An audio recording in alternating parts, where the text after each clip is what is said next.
Olá, sejam bem-vindos ao canal Gotas de Espiritismo, o canal que toda semana traz para vocês palestras e conteúdos espíritas. Se você ainda não é inscrito no nosso canal, se inscreva, dê um like, ative o sininho para que você possa ficar recebendo todo o conteúdo espírita. E hoje é com prazer que a gente recebe aqui mais uma vez a Gisele Marques, a Gi, palestrante do Centro Espírita Amor ao Próximo, que de préstimo aqui, com muita atenção, atendeu a gente. Seja bem-vinda, Gisele.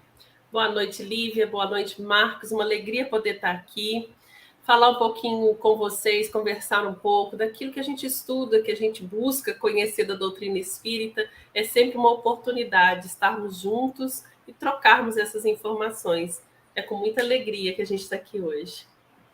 A alegria é toda nossa. A gente está com dificuldade aqui, o Marcelo vai fazer a nossa oração inicial e a nossa oração final, a gente está com dificuldade aqui da câmera do Marcelo.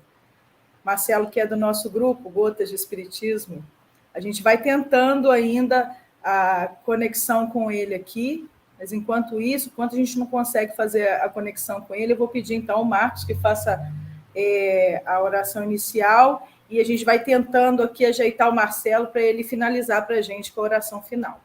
Tá certo. Bom, gente, boa noite a todos. Obrigado, Lívia, pela oportunidade. Enquanto o Marcelo não chega, eu já aproveito, para a gente fazer a nossa oração inicial aí. Vamos convidar a todos a fechar os olhos, acalmar o coração, silenciar a mente, nos concentrar nessa oração. Obrigado, Pai, por mais um dia de oportunidades, de aprendizados, de ensinamentos. Pedimos neste momento que os irmãos superiores possam amparar, intuir e inspirar nossa irmã Gisele Marques para a palestra de hoje, a fim de atingir o coração de cada pessoa que for assistir ou até ouvir essa nossa live, essa nossa palestra. E agradecemos a grande oportunidade de estarmos na Seara do Cristo, tentando trazer para todas as pessoas um pouco mais de orientação dentro do Espiritismo com relação ao amor, ao perdão, ao carinho, à compaixão, à empatia. Uma forma de trazer a todos um pouco mais de ensinamento sobre as virtudes morais, os tesouros divinos. Então, nessa oportunidade, convidamos a todos que acompanhem a Gisele Marques nessa palestra, que tem o objetivo de atingir cada pessoa a fim de buscar uma maior implantação, buscar atingir o coração de cada um com os ensinamentos do Cristo e dentro do Evangelho. Agradecemos ao amparo divino e pedimos que a Gisele receba muita luz e muita orientação neste momento. Que assim seja. Assim seja, e a Gisele vai falar para a gente hoje sobre evangelização. É com você, Gisele. Obrigada pelo convite. Obrigada a todos que estão conosco nessa noite. Espero mesmo que todos recebam as nossas melhores vibrações. A nossa intenção hoje é trocar um pouco com vocês sobre esse assunto, esse tema que é tão importante. Porque quando a gente fala de evangelização, algumas pessoas podem pensar assim: poxa, vai falar da fase da infância e eu já sou adulto, eu já passei desta fase. Primeira coisa que a gente precisa pensar quando fala em evangelização é que o convite do Cristo foi muito objetivo para todos nós. Ele disse assim, a gente vai ver lá no evangelista Marcos, e disse-lhes ele, ide por todo mundo e pregai o evangelho a toda criatura. Então, o Cristo não estipulou uma data. O Cristo não estipulou uma idade. O Cristo não estipulou um momento da nossa existência para que fôssemos evangelizados. O Cristo, sim, nos convidou a ir por todo mundo e evangelizar toda criatura.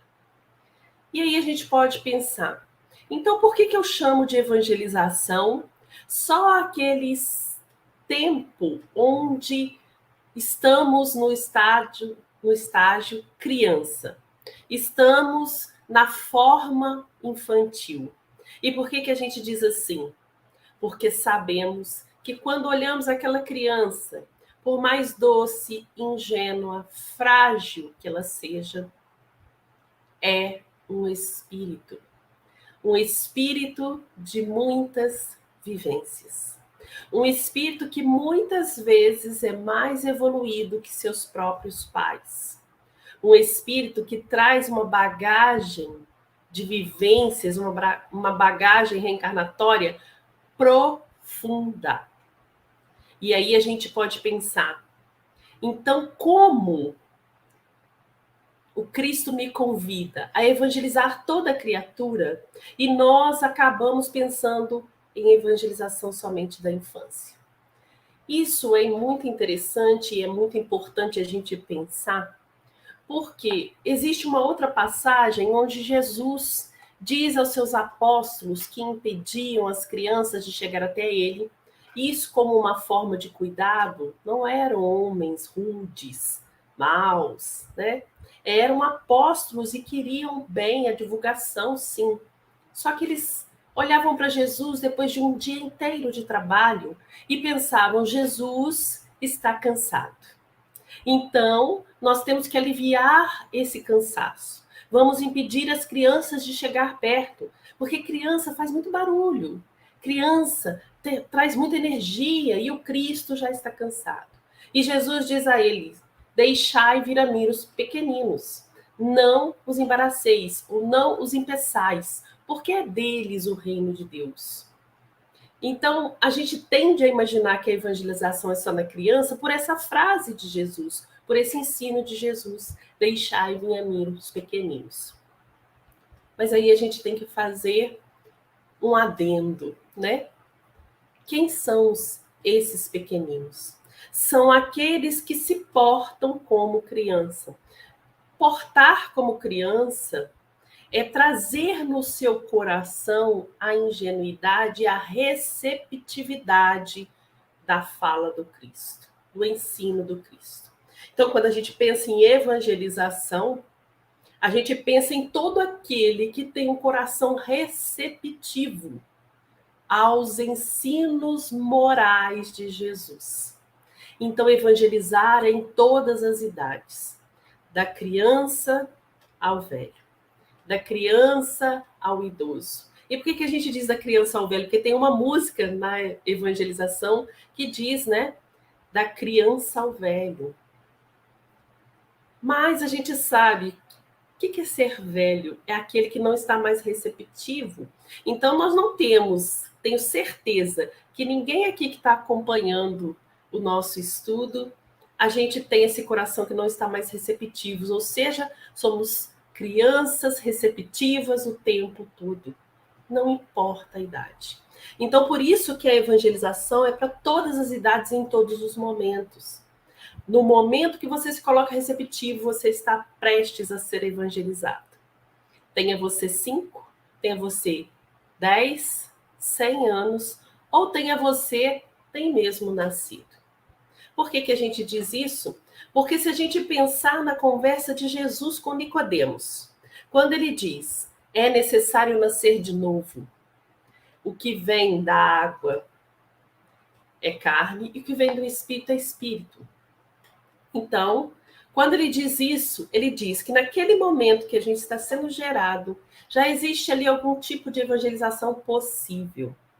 Claro que nesses momentos que estamos sendo gerados, e isso é uma opinião que a gente tem estudado e tem debatido entre os círculos de evangelização, desde a Aliança Municipal Espírita até a FEB, nós temos conversado muito sobre isso. A evangelização no ventre pode se dar? Sim, mas sem aquele peso de levar conteúdos. A evangelização no ventre é a evangelização do acolhimento. É a evangelização do aconchego. É a evangelização de querer receber esta criança. Essa é a evangelização do ventre. É dar a ela o suporte necessário, a confiança de que estará na terra junto àqueles que procurarão encaminhá-la pelo caminho do bem. Essa é a evangelização do ventre.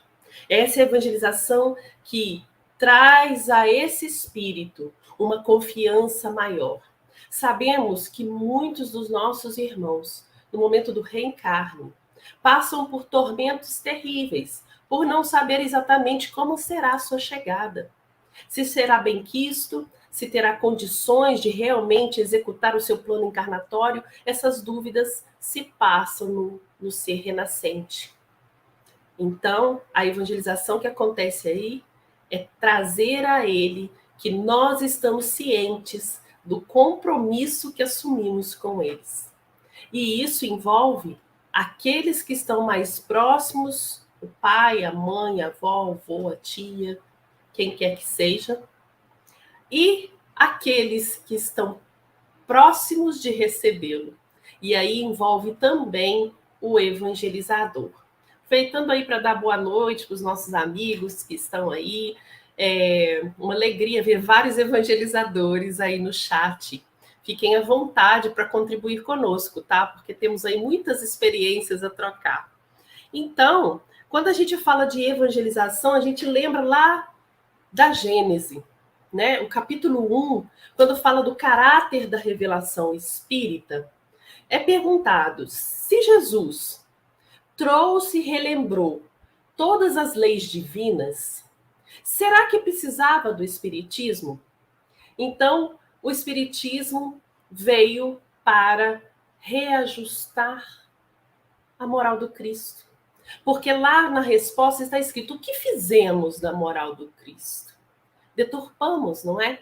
Então, quando vem a doutrina espírita, ela vem para nos reconectar com essa verdade.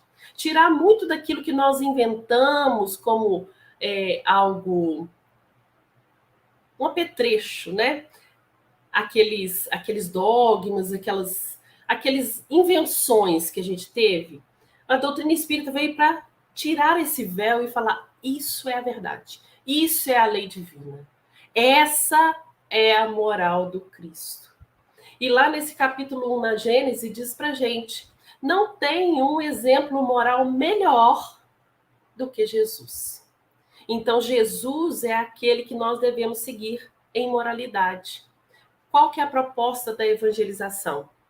A proposta da evangelização é exatamente essa: trazer a moral do Cristo, ou seja, o evangelho do Cristo, numa linguagem palatável, ou uma linguagem que possa ser entendida em diferentes idades.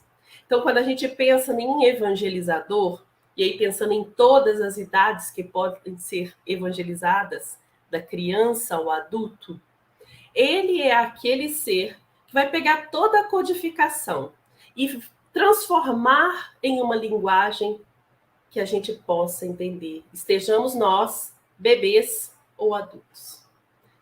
É um grande papel. É um papel de grande responsabilidade. É um papel que a gente não pode descuidar. Por isso, o evangelizador, aquele que pretende trazer ao coração da infância, da juventude ou do adulto a verdade do Cristo, não pode sequer um dia deixar de estudar. Não pode sequer um dia deixar de pensar na evangelização. E a gente fala isso, as pessoas imaginam assim: poxa, mas então é muito difícil ser evangelizador. É um papel importantíssimo, mas não é difícil. Quando a gente encontra a beleza da moral do Cristo, quando a gente encontra a beleza da tarefa abraçada, quando a gente encontra a beleza dos resultados que hão de vir, e muitas vezes a gente nem vai ver esses resultados, nós estamos plantando, somos semeadores. A grande parábola do evangelizador é a parábola do semeador. Ele sai a semear. Não é assim? Quando a gente vai na parábola do semeador, está escrito: um semeador Ou seja, alguém entendido, porque se ele era um semeador, ele sabia de sementes, de plantar, alguém entendido. Alguém que estuda, alguém que entende, alguém que quer fazer. Ninguém mandou ele sair a semear. Um semeador saiu a semear. E não fala que ele voltou para ver se já tinha nascido. Não fala que ele escolheu o melhor solo. Ele plantou em todos os solos. E aí a gente pensa, quais os solos estão chegando para evangelização? Em qualquer idade, né? Sempre lembrando desse ponto, qualquer idade. Quais os solos estão chegando para evangelização? Solos pedregosos, sim. Solos endurecidos, sim. Solos que às vezes se encantam com a doutrina espírita, com a forma, com a tarefa, e de repente se deixam abafar os espinhos. As coisas do dia a dia, às vezes, tumultuam a nossa caminhada, né? Então, a gente vai encontrar pedregosos, aqueles que se abafam, mas também vamos encontrar já solos nutritivos, solos que vão abraçar essa semente e vão frutificar. Mas será que a gente vai desistir daquele solo pedregoso que chegou? Ou nós vamos trabalhar com ele para que um dia ele seja um solo fértil? Essa é a grande lição do semeador. Essa é a lição para o evangelizador. Então, o que fazemos, por exemplo, num grupo de estudo? Evangelizamos. O que fazemos numa palestra, num estudo público? Evangelizamos. Nós estamos aqui trazendo a moral do Cristo, à luz da doutrina espírita, e isso é importante a gente trazer à tona, porque à luz da doutrina espírita, estamos no ambiente espírita, vamos trazer doutrina espírita, não é assim?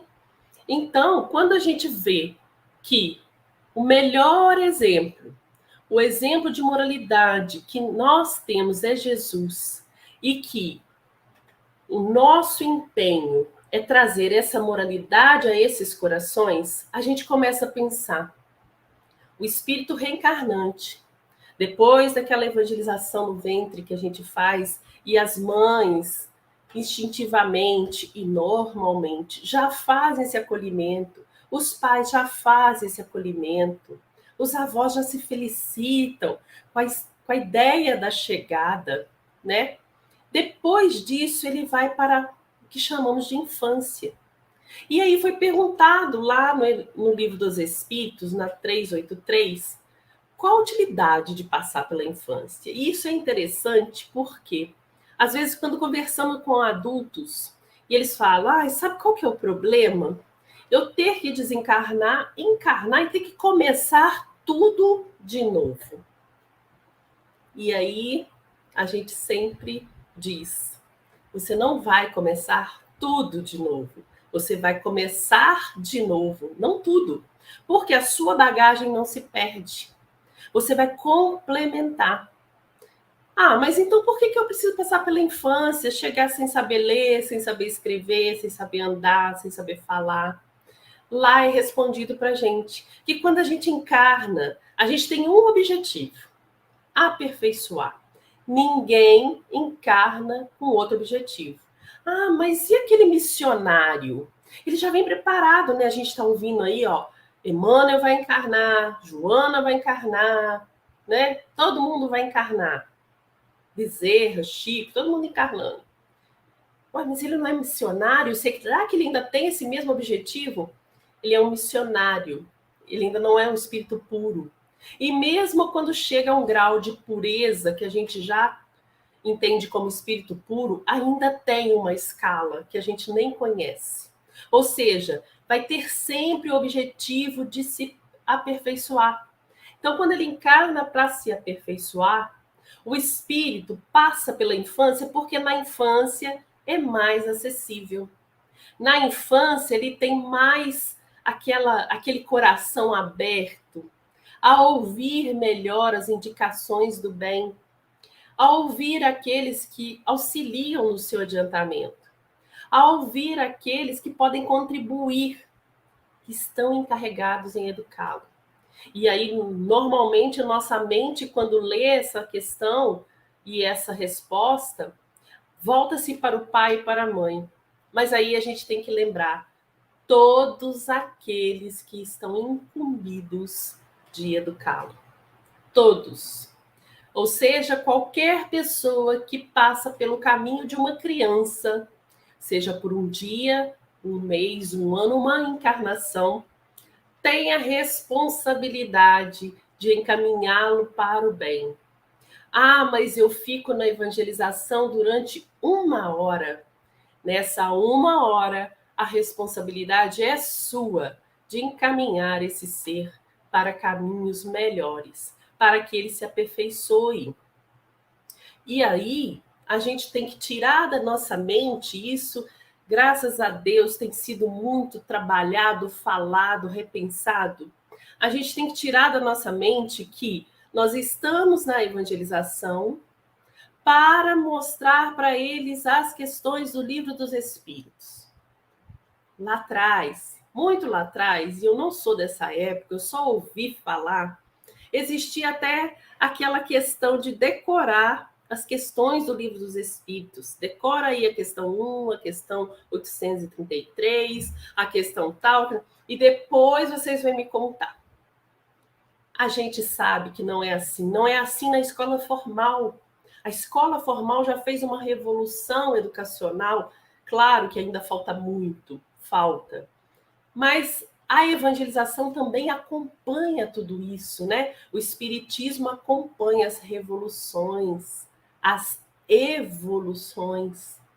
Então, a doutrina espírita, a evangelização, também tem percebido que não basta saber citar o Livro dos Espíritos, Livro dos Médiuns, Evangelho segundo o Espiritismo, Céu e Inferno, Gênese ou qualquer outra obra que a gente possa pensar. Não basta. Aqueles conceitos têm que ser decodificados para que o meu coração possa entender melhor e para que eu possa vivenciar o que está escrito ali. Percebem como é profundo o trabalho do evangelizador? Nesse coração infanto-juvenil, vamos colocar aqui a infância e a juventude, a gente encontra a sementeira. E nós, como semeadores, isso nos diz lá Viana de Carvalho, né? Nós somos responsáveis por essa semeadura. O que ali nós plantarmos, nós vamos colher. E isso não é uma ameaça. Isso é uma lei, né? Isso é uma lei. Ação e reação, lei de liberdade. Você tem a liberdade. Está lá na lei de liberdade, né? O princípio de ação e reação. Você tem a liberdade de plantar o que quiser, mas você tem a obrigação de colher. Então, isso não é uma ameaça, né? Fala assim, nossa, está me ameaçando que eu vou ter que colher aquilo que eu plantei. Não, isso é uma certeza. Quando a gente estuda, a gente sabe que isso é uma certeza. Então, eu posso semear o que eu quiser nesse coração, mas depois eu vou ter que arcar com tudo isso. Ai, como? Como será que eu vou arcar com tudo isso? Nós sabemos, pela reencarnação, que vamos ter que voltar muitas vezes ainda. Por mais iluminados que sejamos nessa encarnação, ainda nos falta muito, né? Ainda nos falta muito a ser trabalhado. Vamos ter que voltar a este mundo, porque fazemos parte da humanidade da Terra. E aí, só um adendo, não tem como a gente falar assim, eu quero evoluir para ir para o mundo tal que é feliz. Nós temos que construir a felicidade na Terra. Nós temos um papel muito grande aqui. Nós temos uma responsabilidade muito grande aqui. Mas, como reencarnacionistas, sabendo dessa realidade, nós vamos ter que renascer. E quem serão nossos pais? Quem serão nossos pais? Esses que às vezes hoje olhamos e acabam de nascer. Outros que ainda nem reencarnaram serão nossos pais. Seguirão os nossos exemplos, seguirão as nossas condutas, seguirão a nossa forma de agir com um ou com o outro. Assim como eles estão recebendo de nós agora o tratamento enquanto criança, eles farão lá na frente. Seremos nós as crianças. Então, se queremos um mundo melhor, se queremos famílias mais equilibradas, se queremos relações entre famílias mais equilibrados, somos nós que estamos construindo. Entende que a responsabilidade não é uma ameaça, é uma certeza? Por isso a gente se dedica com tanto empenho, por isso estudar todos os dias, trabalhar todos os dias, se empenhar todos os dias, passa a ser uma alegria e não um fardo. Porque nós sabemos que estamos fazendo por eles, mas estamos fazendo por nós também. E isso não é uma moeda de troca, é uma certeza. Depois eles falam da mesma forma. Cada um fazendo a sua parte, isso mesmo, Mar. Cada um fazendo a sua parte, seguindo bons exemplos e sendo bons exemplos. É assim a dinâmica da vida. Aquele que corta essa dinâmica, com certeza, ele vai colher esse mesmo corte. Aí a gente tende a acreditar que uns são mais bem vistos por Deus e outros não. Mas cada um está colhendo o que plantou, né? Oi, Yuri, tudo bem?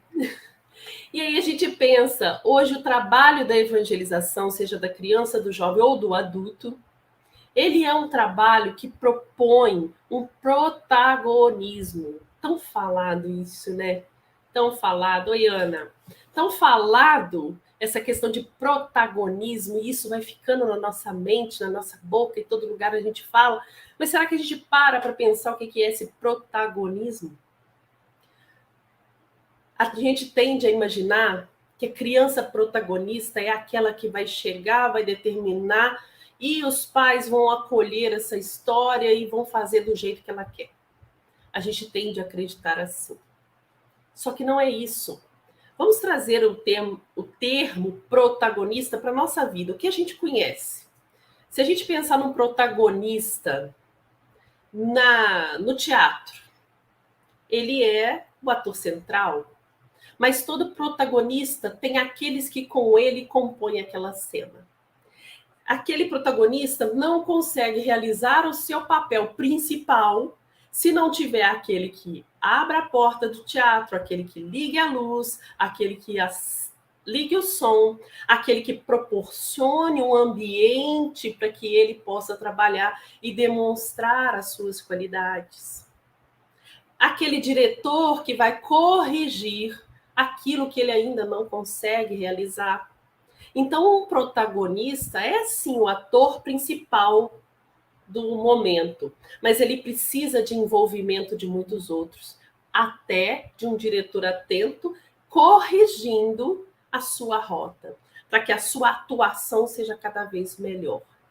A gente percebe nos protagonistas que a gente tem aí na TV, no cinema, no teatro, essa questão, quando ele tem um bom diretor, às vezes ele nem tem potencialidade tão grande. Ele não tem potencial tão grande. Mas o bom diretor faz ele tirar de dentro, né, colocar para fora aquilo que ele já pode doar de melhor. Faz ele trabalhar aquilo que não está tão bom. E faz com que ele possa ampliar aquilo que já vem um pouco mais trabalhado. Então, quando a gente fala na doutrina espírita da criança e do jovem protagonista, não quer dizer que a gente vai deixar ele fazer tudo. Ele precisa de um diretor. Ele precisa de alguém que organize aquilo que precisa ser trabalhado. Organize, inclusive, dentro da próprio ser. Imaginemos os jovens. É um momento, gente, extremo. Porque eles estão saindo da infância, ainda estão se localizando na fase da juventude. Ali já começa a escolha da carreira, aonde eu vou trabalhar, as questões de família, se forma uma família para mim, ou se eu ainda estou na família de origem dos meus pais. Se vou morar nessa cidade ou se vou para outra cidade, que curso eu vou fazer, se vou fazer mais de um ao mesmo tempo. É muita mudança além das mudanças físicas, porque a gente só fala em hormônios nas mulheres, né? Mas os homens também têm hormônios. Então, das mudanças físicas, emocionais, além das mudanças da própria dinâmica da vida. Nesse momento, se não tiver aquele bom diretor que possa auxiliar, o diretor não vai mudar o ator, né? O protagonista, mas ele vai auxiliar. Mostrar formas diferentes de colocar toda essa energia naquilo que é melhor. O papel do evangelizador da infância é trazer bagagem, o papel do evangelizador do jovem é direcionar energias para o positivo, para o bem, para aquilo que a gente chama de moral. E lembrando que moral, quando a gente fala moral, é bom a gente lembrar, moral não é aquilo que a gente fala de moralidade dentro da sociedade. O moral que a gente fala aqui é a regra do bem proceder. O que é moral na doutrina espírita? O que é moral para Jesus? Regra do bem proceder. É fazer o bem. É fazer o bem a todas as pessoas. Isso é a nossa moral, né? Então, quando a gente está na evangelização da criança, a gente está dando essa bagagem. Quando a gente está na evangelização do jovem, a gente está auxiliando esse jovem a colocar toda essa bagagem para aquilo que possa ser melhor para ele. Então, quando a gente pensa assim, eu passo pela infância porque eu estou mais acessível. Quando vem a juventude, o que acontece? Isso é tão interessante porque foi perguntado, né? Kardec pergunta a espiritualidade. O que motiva a mudança que se opera no caráter do indivíduo em certa idade, especialmente ao sair da adolescência? Às vezes a gente fica pensando assim, porque hoje a infância e a juventude, eles estão muito assim, está tudo muito confuso. Kardec já fez essa pergunta lá atrás. Ou seja, não é uma novidade, é do crescimento humano. É da fase da adolescência, essa inconstância, essa insegurança, essa vontade de fazer, mas não saber por onde começar. É dessa fase. De um dia estar mais ativo, do outro não está. E é respondida a Kardec na 385. É que o espírito retoma a natureza que lhe é própria e se mostra qual era. Se na infância ele ainda não consegue se perceber muito, e a gente sabe por quê, e isso são estudos de evangelizadores. Os evangelizadores precisam ver também essas questões. Por que a criança não se mostra totalmente? Quando ela encarna, ela vem para um corpo em formação. Mas ela já nasceu? Sim, ela já nasceu. Mas muitos nascem, às vezes, nem o pulmão ainda está completamente maduro, né? O cérebro continua se desenvolvendo até os 7 anos. Até ali, ela não tem capacidade ainda de expressar tudo que o seu espírito trouxe. Depois que esse cérebro amadurece, ela começa a desenvolver as comparações, ela começa a se localizar melhor no mundo, isso depois dos 7 anos. Quando vai dando a mocidade, quando vai dando a adolescência, é que ela está totalmente madura, aí aquele espírito tem como se manifestar melhor. Aquele espírito tem agora a força física, o amadurecimento físico para se expressar no mundo. Ele já pesou e mediu, já analisou, já olhou todo mundo. Já viu quando a criança fica te olhando assim, você fala, está me analisando. É exatamente isso. Então, quando ele chega na adolescência, ele já está com toda a bagagem para se expressar. Mas não quer dizer que ele esteja com toda a consciência do que é certo ou errado. Então, como a gente disse lá atrás, mas se for um missionário, claro, ele vai estar mais amadurecido. Claro, ele vai ter nessas experiências um fator ali que auxilia muito mais, que é uma maior consciência de si mesmo e do mundo que ele habita. Mas se ele encarna na Terra, se ele vem para uma família, e se ali estão aqueles que estão incumbidos em direcioná-lo, é para se fazer isso. Ah, mesmo se eu for mãe do Emmanuel, sim, Emmanuel encarnou para ser orientado, né? Chico encarnou para ser orientado, Joana encarnou para ser orientada. Ah, mas não vai ser fácil ser evangelizador ou ser mãe e pai de Joana, não. Não vai. Mas que precisa ser orientado, precisa. Para a gente ter uma ideia, quando Jesus vai ao templo aos 12 anos e com a família vão para a festa de Páscoa e eles viajam a pé, e quando retornam, Jesus fica. E por que ele fica? Porque ele estava exatamente numa idade entre a infância e a adolescência, que para os judeus é 13 anos. Ele estava ali entre 12 e 13. Até os 12, ele andaria com as mulheres. Isso por quê? Porque na tradição deles, as mulheres é que ensinam a vivência social. É que ensina quem respeitar, é que ensina como agir, é que ensina como fazer, como lidar com aquela sociedade. Então, até os 12 anos, oi, Osni, até os 12 anos, Jesus está ali com as mulheres. Depois dos 12 anos, ele estaria com os homens, começando a sua educação formal, dos livros, dos pergaminhos, da conversa com sacerdotes. Então, Jesus está naquele meio termo. Por isso ele fica, porque as mulheres acham que ele está com os homens, era uma caravana grande, e os homens acham que ele está com as mulheres. Quando eles se juntam para alimentar, eles percebem que Jesus não está ali. Então volta Maria e José para buscar Jesus no templo. Quando chega lá, ela fala, por que fizeste isso conosco? Estávamos preocupados. Ele diz, estava aqui tratando das coisas de meu pai.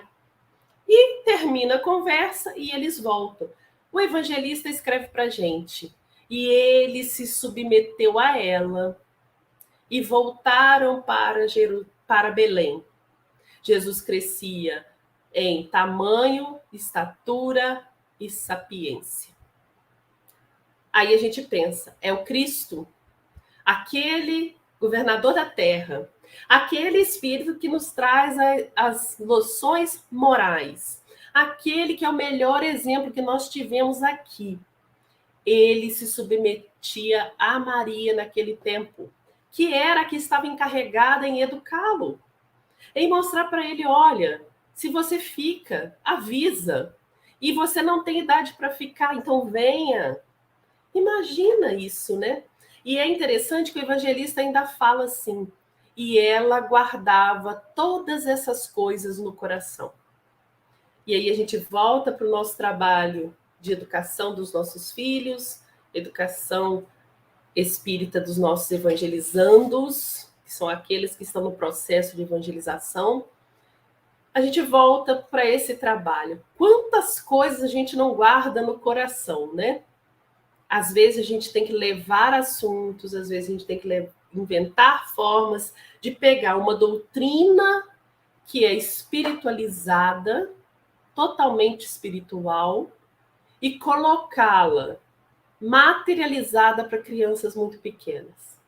Colocá-la vivenciada para jovens.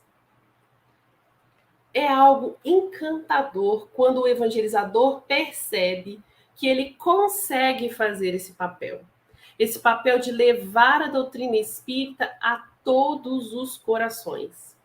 E aí a gente tem um aliado muito grande que a gente precisa trabalhar junto, que é a família. Porque realmente a gente na evangelização, e agora nós estamos tendo aí evangelização online, estamos nas casas das famílias, né? Então, a gente está tendo a evangelização online. Nesse momento, a gente tem que estar mais junto a essa família.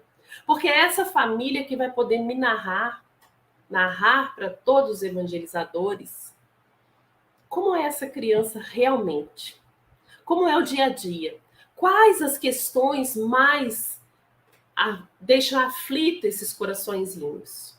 Porque muitas vezes, se a gente não tem esse contato muito próximo, a gente está levando a doutrina assim da melhor forma que a gente imagina, mas tem questões que precisam ser trabalhadas que a gente não sabe, que são questões do dia a dia. Por exemplo, às vezes um medo na hora de dormir. Só quem vai saber disso é o pai e a mãe, o avô, a tia, quem tiver com o cargo de orientar essa criança, de cuidar dessa criança. Então é preciso que essa família traga para a gente. Olha, estamos tendo um problema. Ele está com medo na hora de dormir. O evangelizador tem total consciência do que está acontecendo, porque nesse momento ele já procurou junto às outras áreas da casa espírita o que pode fazer. E ele vai pegar todo esse conhecimento e colocar no momento evangelizador. Isso não é bonito, gente? Eu acho muito bonito. Eu sou suspeita para falar, né? Eu acho encantador qualquer momento evangelizador. Justamente por conta disso. Porque naquele momento ali você não está trabalhando sozinho. Nunca você está sozinho.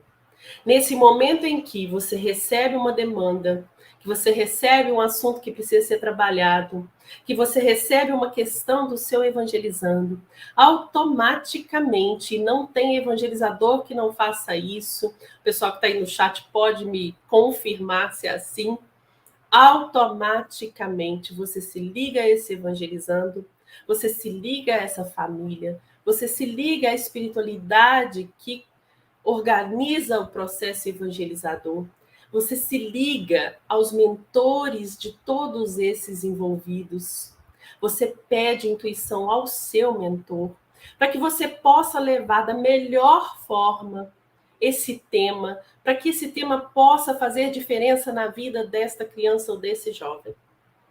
E aí a gente vê questões graves na infância, questões graves na juventude, e que precisam estar dentro da sala de evangelização. Temas, às vezes, que antes a gente falava, né, temas polêmicos, e aí a gente descobre pelo estudar que não existem temas polêmicos. Podem ter temas que eu tenho dificuldade de tratar. Por exemplo, se eu tenho resquícios em mim da dificuldade, por exemplo, do aborto. Como eu vou tratar isso com o meu evangelizando se isso para mim é um tema difícil? Eu vou estudar, eu vou procurar. Mas se ainda assim for difícil, como eu faço? Procure aquele que vai te auxiliar, que vai fazer contigo esse tema, que vai estar com você nesse momento. A gente percebe o quanto a gente é inspirado, até a quem recorrer. Então eu vou tratar, às vezes, de um tema que para mim é difícil mesmo, mas eu tenho quem buscar, né? Eu tenho aqueles que comigo trabalham. Por isso é importante a gente estar atento a tudo. Atento aos temas que acontecem no dia a dia. Não há tema do dia a dia, não há assunto que saia, vamos falar aqui num jornal, que não tenha uma frase, uma questão, uma resposta na doutrina espírita. Até hoje eu não achei. Ah, mas a gente está falando aí de homem indo para a Lua. Procura, nós temos respostas. A gente está falando aí de pandemias. Procura, nós temos respostas. Nós estamos falando aí da crueldade humana. Procura, temos respostas. Assim é que a gente leva a doutrina espírita para a criança e para o jovem. Assim que a gente também deve levar para o adulto. Mostrar para ele que a doutrina espírita não é um livro ou uma codificação feita para a gente ler e entender. É feita para a gente ler e entender, mas vivenciar. Então, quando a gente trata, por exemplo, na juventude, o tema aborto, é um tema muito difícil. Envolve muitas questões. A questão da própria mulher, a questão do homem, a questão da lei, a questão da lei divina, a questão do reencarnante, da família envolvida. Olha quantas coisas que envolve. Isso por cima, né? Se a gente for olhar esse tema, tem muito mais aí. Então, é um tema, às vezes, um pouco complexo, não é polêmico, porque ele tem que estar na juventude, mas é um complexo. Mas se a gente começar a procurar na própria codificação, vocês vão encontrar muitas respostas. Muitas respostas. E respostas que vão suprir completamente o entendimento desse ou daquele. Mas o codificador traz para nós em uma linguagem. O evangelizador tem que levar para o jovem numa linguagem que seja acessível a ele. Então, por isso que a família precisa estar muito perto. Porque seja a família da criança ou do jovem, ela tem que trazer para a gente a demanda. Muitas vezes a gente está falando de uma forma que ele não está conseguindo compreender. E aí a gente lembra de algo que a gente também tem conversado muito. Os casos de inclusão. Muitas vezes a gente pensa nos casos de inclusão daqueles mais visíveis, né? Ah, é síndrome de Down, é o espectro autista, qualquer caso de inclusão que a gente possa imaginar intelectual, né? Ah, ele não consegue acessar porque ele tem um problema físico, né? Ele tem uma dificuldade física, seja como for. E hoje a gente vê amenizado as questões da dificuldade física, né? E só um adendo também, se você não é caso de inclusão, saiba que lá na frente a gente pode vir a ser. E não com coisas muito graves, uma baixa visão, uma baixa audição, uma dificuldade de andar pela própria idade. Nós vamos estar incluídos nisso aí, né? E às vezes tem casos de inclusão não visíveis, uma dificuldade de entendimento, uma dislalia, dislexia, um problema auditivo não detectável, um problema, às vezes, de conexão mesmo, de entendimento daquelas palavras. O evangelizador precisa estar atento a isso, e para isso ele precisa estar conectado a essa família. Olha, vocês trataram do tema reencarnação, mas ele não conseguiu entender muito bem. Ele teve dificuldade com algumas palavras, ele não perguntou mais, ou ele perguntou e eu não consegui responder, né? Essa conexão entre a família e a evangelização é importante para que a gente possa exercer o melhor trabalho, para que a gente possa exercer de forma mais humanizada, consciente e principalmente com um avanço muito grande nesse entendimento do que é educar. Porque a gente pensa que educar é levar conhecimento, é instruir. Mas não é instruir. Educar é pegar essa instrução, o que está escrito, e colocar na vida. E fazer com que, na vida, a gente tenha mais recursos para viver melhor, né? É verdade, Marcos, é uma missão incrível, porque assim, a gente percebe o quanto o evangelizador mesmo entregue, ele vai pensar na evangelização sem ser um fardo, igual a gente disse, mas dia e noite. Onde ele tiver, a gente sempre brinca, né? Onde ele tiver, ele evangeliza. Ele não pode ir na padaria que ele evangeliza, porque ele entende que ele precisa fazer pelo mundo. Ele precisa fazer por todos, que todos que estão no seu caminho, ele é aquele incumbido de facilitar a vivência do outro. Esse é o evangelizador realmente entregue, que a gente fala, que é esse que Jesus falou, vai pelo mundo, porque já ir pelo mundo não é fácil. E a gente não pode pensar no mundo como algo físico, né? É chegar até esses corações, porque assim como a gente sabe que a nossa missão é essa, o próprio Cristo nos disse, vá, entre, e se não for aceito, deixe a sua paz e sai. Muitos não aceitam, muitos não querem. Inclusive na própria evangelização, às vezes a gente precisa ter um cuidado muito grande para abordar temas e abordar a família e conversar um pouco com eles. Porque muitos não querem, e isso não é algo muito grave. É pelo simples fato, imaginemos que essa família tem um filho idealizado na cabeça, né? E aí, quando ele começa a não corresponder, é muito difícil da pessoa aceitar mesmo. Então, por isso que o evangelizador precisa também ter esse cuidado.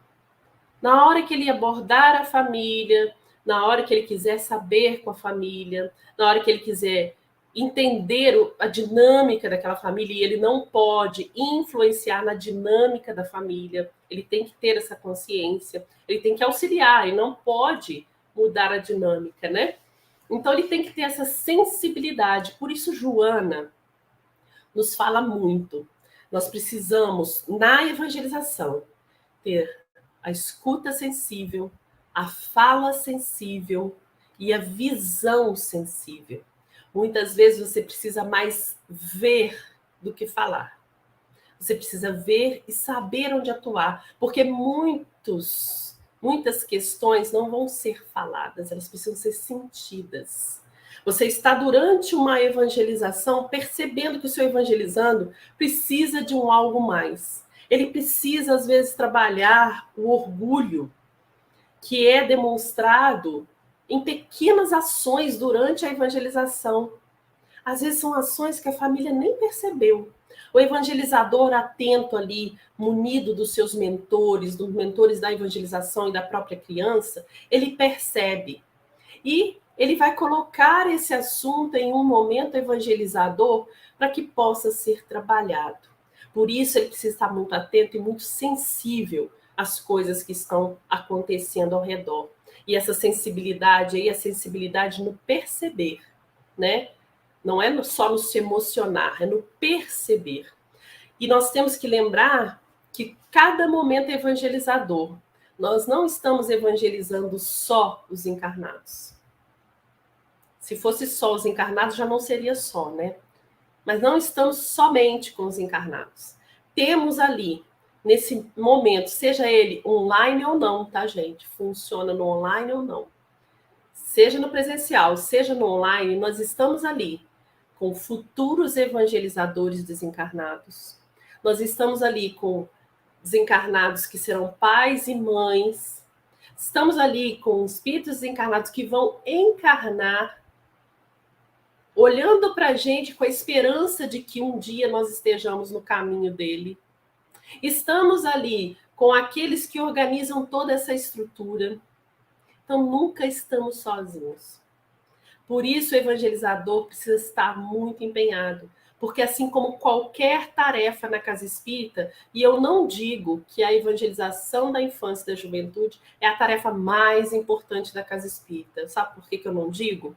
Porque, para mim, todas as tarefas são importantíssimas, cada um tem o seu momento e a sua importância e a sua necessidade.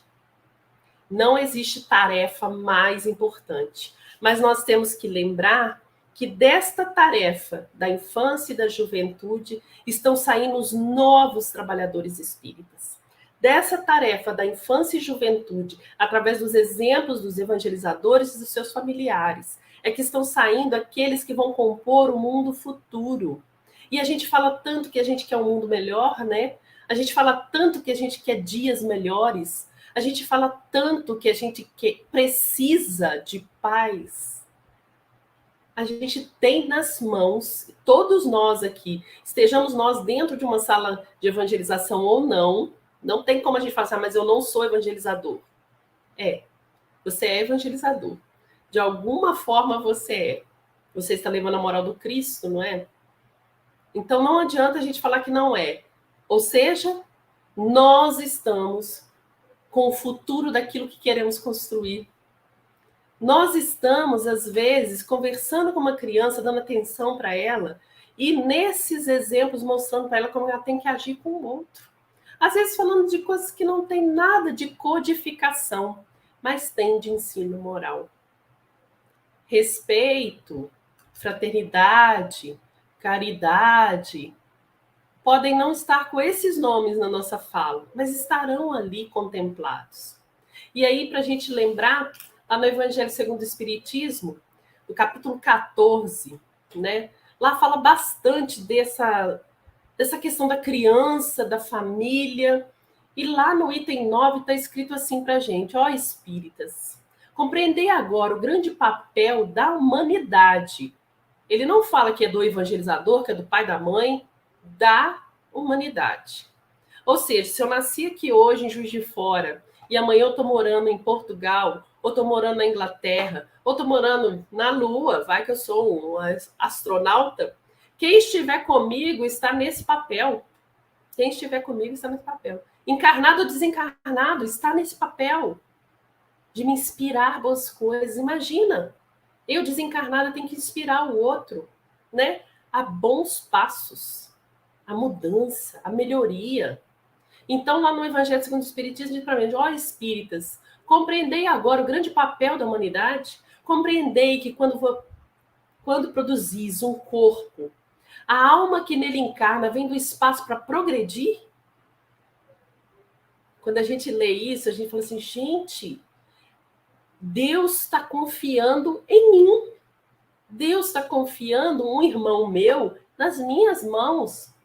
Esteja ele encarnando na minha família, esteja ele chegando pelas vias da evangelização.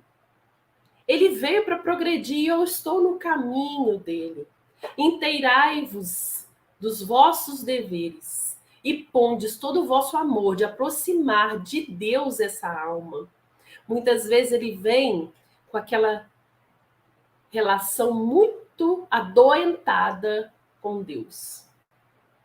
Descrente da vida, descrente da proteção divina, descrente de que Deus é Pai e você está no caminho para fazer isso, aproximar esse coração novamente de Deus.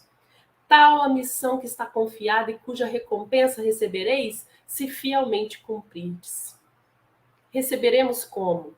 Um mundo mais feliz, um mundo mais fraterno, um mundo onde a dor do outro vai ser a dor de todo mundo, um mundo onde todos vão se unir, não só nos momentos de grandes desastres, mas nos momentos de desastres invisíveis, mas que nós vamos sentir. Quantas vezes a gente não está pensando num amigo e resolve ligar e ver que ele não estava bem? Nós vamos ser assim diariamente, sensíveis ao mundo. E temos que criar corações assim, sensíveis. Mas não sensíveis só na emoção, sensíveis na ação. É educando nas pequenas coisas, no dia a dia. Às vezes a gente pensa assim: mas ele foi lá na evangelização, ou ele assistiu a evangelização online, ali 30 minutos. O que isso faz de diferença? Nós, adultos, não buscamos nas palestras públicas momentos de refrigério? A criança precisa desse momento. Então, como nos diz Teresa de Brito, muitas vezes a gente esquece que nós somos aqueles que estamos aqui para levar esta criança a Deus, para levar esse jovem de novo para o caminho do bem, para mostrar para esse adulto que não é porque ele já está adulto que ele tem a liberdade de viver sem a responsabilidade do viver. Nós estamos aqui para relembrar as falas do Cristo. Nós estamos aqui para relembrar o quanto a gente precisa fazer por todos. E aí a gente pensa que Bezerra de Menezes, que é um espírito que eu tenho muita afinidade na fala dele pela evangelização, ele nos diz que muitos pais têm esquecido dessa obrigação, né? E quando ele fala obrigação, é obrigação do coração, né? Aquele negócio, eu tenho que fazer para todo mundo perceber que eu estou fazendo, porque isso é minha obrigação. Não, a obrigação do coração é perceber tudo isso que está envolvido na evangelização, tudo isso que você pode proporcionar, porque pode um dia essa criança, esse jovem, falar assim: eu não quero nada disso, eu não sou espírita, eu não quero saber. Mas o semeador não voltou para ver se nasceu, né? Voltando lá no semeador, ele semeou.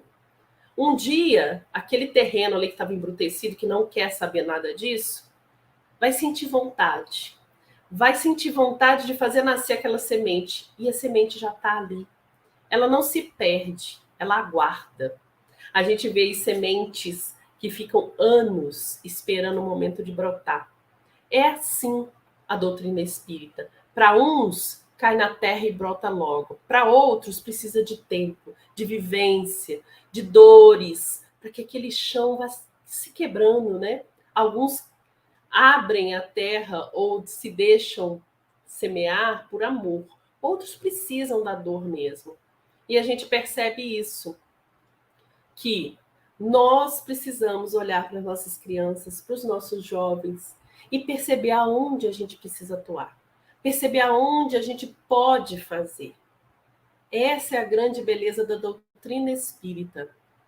Então, evangelizar é em todas as idades. Evangelizar é em todos os momentos, em todos os lugares. Se precisar, use as palavras. Não foi assim que Francisco de Assis nos ensinou? Dê exemplos, leve o evangelho. Se precisar, use as palavras. Então, meus amigos, espero mesmo que todos vocês abracem esse trabalho da evangelização, abrace esses estudos da evangelização, porque às vezes a gente fala assim, tem um grupo de estudo de evangelização. Mas é de evangelização. Evangelizador não estuda outra coisa que não seja a doutrina espírita. Só que às vezes numa linguagem mais simples do que está na própria codificação. Não em conceito diferente, mas mais simples. E para isso a gente tem tantos livros, tantas obras, a gente pensar que a FEB foi fundada lá em 1884, lá atrás ainda, e quando foi em 1914 já começou esse movimento de evangelização. A gente tem aí um trabalho grande, e não é um trabalho só de encarnado. Imagina, a Federação Espírita Brasileira foi instituída no Brasil em 1884. E logo depois começa a movimentação da evangelização da criança. Mais à frente, a evangelização do jovem. Não é por acaso. É a vontade, sim, de construir nesse país o coração do mundo, a pátria do evangelho. E ser o coração do mundo é muito importante. Muitas pessoas questionam esse título, mas quando a gente entende que a função de um coração é bombear sangue novo para que todo o corpo funcione bem, a gente percebe que no Brasil a gente tem instalado realmente o coração do mundo. Então, que a gente possa abraçar esse trabalho e levar boas palavras. Eu posso não saber uma linha do que está escrito na questão tal, mas se eu sei o conceito, eu já posso evangelizar. E convido a todos a, quando estiverem aí nos grupos de estudo, olhar com esse olhar de evangelizador. O que disso aí eu vivencio? O que disso aí eu preciso vivenciar para melhor entender? Quando Jesus nos disse, eu estive no mundo e venci o mundo, tende bom ânimo, é porque ele vivenciou. É isso que o evangelizador faz. Todas as vezes que ele pega um tema para evangelizar, ele vivencia. Ele vivencia nele, ele vivencia com o outro. É isso que é a grande beleza da doutrina espírita para a evangelização. Agradeço muito a vocês, espero muito ter contribuído um pouco com aquilo tudo que a gente vem pensando sobre a evangelização. Temos aí grupos muito empenhados, temos aí pessoas muito dedicadas a tudo isso, e que vocês possam se encantar, porque eu realmente sou encantada com tudo isso, né? E a gente lembra, não há protagonista sem que tenha um elenco de apoio. Não há protagonista que consiga ser feliz naquilo que ele precisa fazer sem que tenham aqueles que contribuam com ele. Tanto aqueles que vibram, quanto aqueles que colocam a mão na massa. Então, muito obrigada a todos vocês e deixo com a Lívia e o Marcos.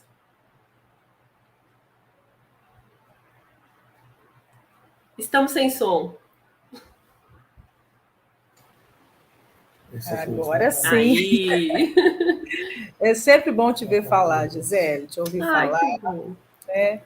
E assim, um tema tão importante, né? Que muita gente às vezes não conhece, né? O potencial que tem um evangelizador. Eu olho muito o evangelizador, eu também sou professora, né? Você também é. Então, assim, quando eu vi você falando, veio na minha cabeça na mesma hora.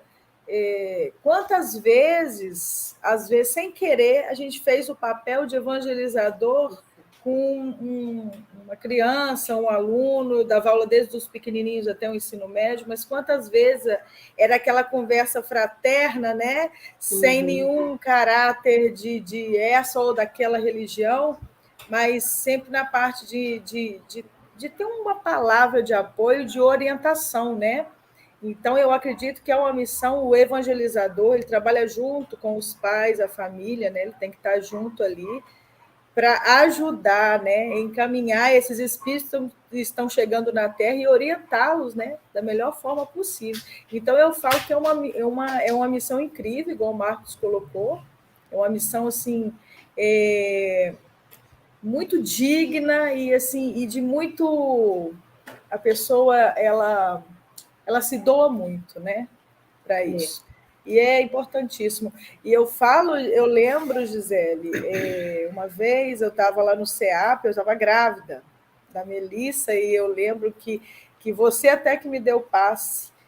Eu lembro que ela pulou assim dentro da barriga. Então, a importância também dessa evangelização desde o ventre, né? Eu frequentava reuniões, frequentava grupos de estudos lá, e ela já estava recebendo todo o conteúdo, Com né? certeza. A importância do evangelizar também desde o ventre, né? Com certeza. E a gente tem aí um trabalho muito grande, um estudo muito grande do desenvolvimento da criança, do desenvolvimento do jovem, das formas de evangelizar, da parte pedagógica. Então, assim, é um trabalho que muitas vezes fica desconhecido, mas ele é muito consistente, né? Então, quando as pessoas falam assim, mas isso é da evangelização, a gente tem que mudar um pouco isso, né? A gente tem que entender que isso é da educação. E aí a gente entende lá que Kardec falou, se for bem entendida a educação, essa de formar bons caracteres, aí a gente tem a grande mudança, né? Enquanto a gente achar, não, isso é da evangelização, a gente está segregando ou separando setores da casa. A casa trabalha junto. Seja a casa da forma que for, virtual, presencial, seja da forma que for. Precisa dessa conexão das mentes, dos corações, dos mentores, né? Então, se não há isso, a gente perde em alguma etapa. Se a gente está aí, evangelizando as crianças e os jovens, se são eles que vão abraçar esse trabalho depois, na hora que a gente estiver lá se preparando para encarnar, fala assim, olha, tá legal o negócio lá, deu certo, né? Eu vou, agora eu vou, o negócio tá bom. Porque senão a gente vai estar sempre nessa questão, né? De começar de novo, vai começar de novo, vai começar de novo. Porque a gente não tem aí uma orientação, né, para aquele que vai assumir depois. E isso fica um trabalho sempre sedimentado, né? Separado. Então a gente precisa ter essa base mais forte. E essa base mais forte é na evangelização. Então eu falo, eu abraço todas as áreas porque eu enxergo a evangelização em todas elas. Eu enxergo a evangelização da criança, do jovem, do adulto, eu enxergo a evangelização na conversa fraterna, eu enxergo a palestra pública como uma evangelização, eu enxergo a reunião mediúnica como uma evangelização de desencarnado. Porque o que a gente faz lá? Né? A gente leva a lição moral para os desencarnados, então a gente evangeliza. Então, assim, não vejo como encarar qualquer tarefa da assistência social à mediunidade como algo separado da evangelização. É evangelizar todas as gentes mesmo. É o tempo todo, né? O tempo todo. Até mesmo porque pode ser a única oportunidade que aquela pessoa tem ali no momento de estar perto de uma pessoa que vai dar uma palavra que ela às vezes está precisando ouvir. Exato, exato. A gente vê isso no próprio Cristo, né? Às vezes a pessoa viu uma vez, se a gente lembrar os 10 leprosos, volta um só, e ele pergunta, cadê os outros? Os outros só tiveram aquele momentinho com ele, né? Públio Lentulus, há 2000 anos, teve um momentinho com Cristo. Aquilo mudou a vida dele para sempre.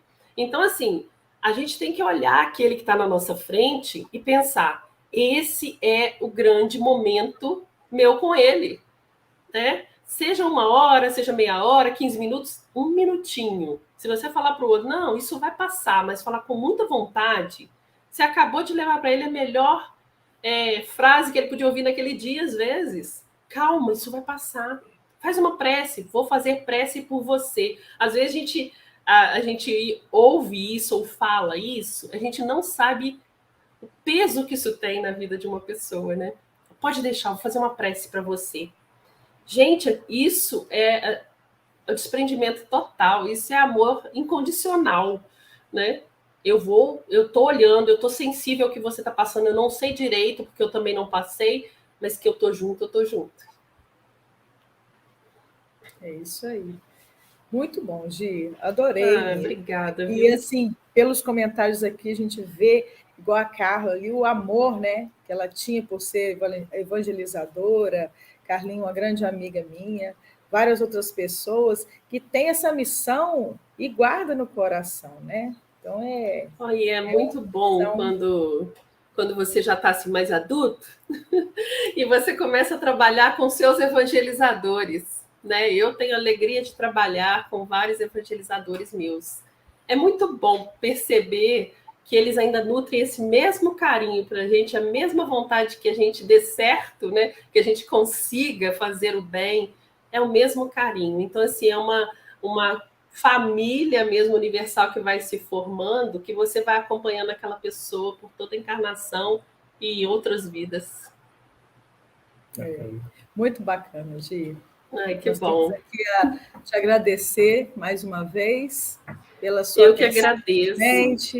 pelo Eu que agradeço, eu carinho. agradeço desde a oportunidade do Passe na Melissa até esse convite. Sempre foram momentos muito especiais com vocês dois.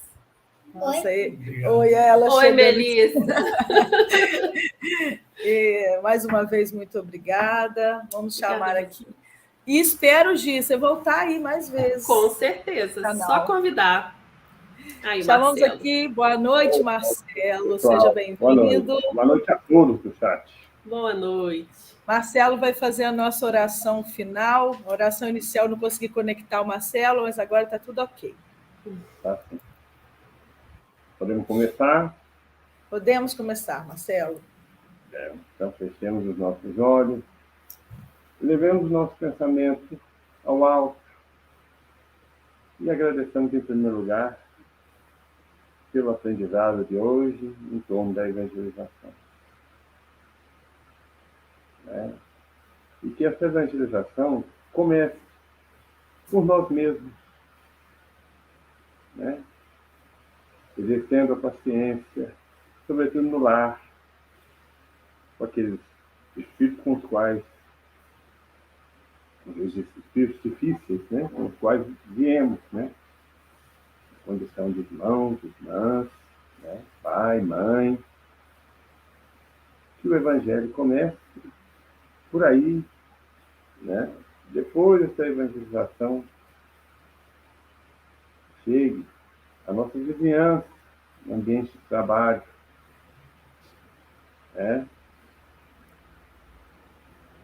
e onde sempre tem um desafeto, aquela pessoa com a qual nós não temos compromisso. E que possamos, Senhor, dessa forma, partindo do nosso ambiente familiar, e nos evangelizando, incorporando todos os teus ensinamentos, e assim nos tornando melhores, cada vez mais.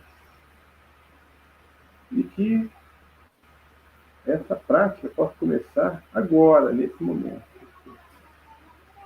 E que siga pelos dias, até que a nossa passagem, essa atual experiência no corpo físico, e possamos ascender de forma mais leve a dimensão maior da vida, mais compreensível, mais tolerante, mais paciente, que possamos, enfim, que o Evangelho não fique só na teoria, Senhor, das tribunas, que sempre é melhor, mas que fique na nossa prática, na nossa vivência diária. Que todos tenhamos uma bela noite de reflexões em torno de tudo que foi estudado e refletido aqui. Que assim seja. Assim seja, Marcelo, muito obrigada. Obrigada, Gi, obrigada a todos. Que vocês possam compartilhar nossa palestra, nossos vídeos, para a gente poder levar o Espiritismo e os conteúdos aqui no nosso canal para mais pessoas. Um grande abraço, fiquem todos com Deus. Tchau, gente. Com Deus. Obrigado por todos aí.